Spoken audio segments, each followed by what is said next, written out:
रावी मलिक, देखिए बहुत सारे ऐसे भी 18+ वाले लोग होंगे जिनको ऑलरेडी कोरोना हो चुका है।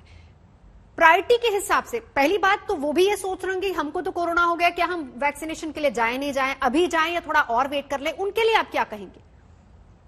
देखिए, डब्ल्यूएचओ की सिंपल सी गाइडलाइंस हैं, जिसको भी कोरोना हो चुका है वो कोरोना ठीक होने के 8 हफ्ते के बाद में वैक्सीन लगवा सकता है। यहाँ पर मैं बहुत सारे पॉइंट्स आपको बताना चाहूंगा, अगर मुझे 2 मिनट दें, क्योंकि मैं कोविड वैक्सीनेशन सेंटर भी अपने अस्पताल में चलाता हूँ जब से कि वैक्सीनेशन ड्राइव सरकार की शुरू हुई है।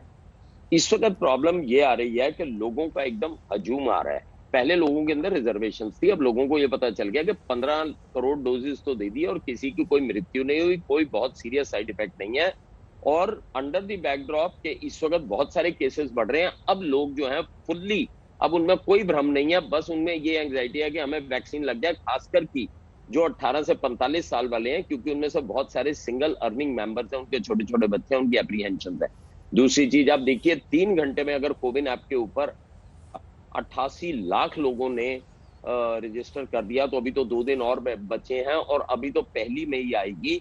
मुझे लगता है कि अगर 3-4 करोड़ लोग अगर तब तक अपने आप को रजिस्टर कर देते हैं तो हमें अपनी कैपेसिटी भी देखनी पड़ेगी, क्योंकि एक कंपनी 6 से 7 करोड़ बनाती है महीने की और दूसरी कंपनी 1 करोड़ बनाती है। और अगर हमने किसी को एक वैक्सीन भी दी तो हमें यह ध्यान में रखना है कि इसकी दूसरी डोज हम रखें, वो सेकेंड डोज नहीं मिलेगी तो इसका भी कोई फायदा नहीं होगा।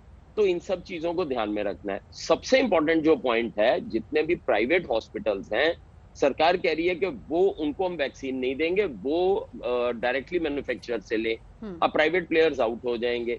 प्राइवेट प्लेयर्स बहुत बड़ा एक स्तंभ था पिछली वैक्सीनेशन को सक्सेसफुल करने के लिए। जगह जगह पे हॉस्पिटल्स हैं, नर्सिंग होम्स हैं, क्लिनिक्स हैं, वो अपनी वैक्सीन दे रहे थे और ये एक सुपर स्प्रेडर इवेंट नहीं बन पाया।